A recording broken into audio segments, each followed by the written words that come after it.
వ్యక్తిగత స్వేచ్ఛ లేదు,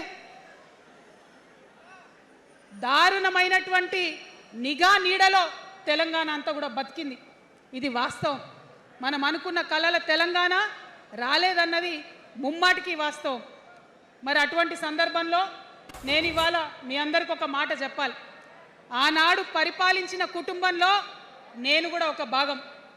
ఆనాడు పరిపాలించిన కుటుంబంలో ఒక భాగమైనందుకు కొన్ని విషయాలకు నేను సిగ్గుపడతా ఉన్నాను.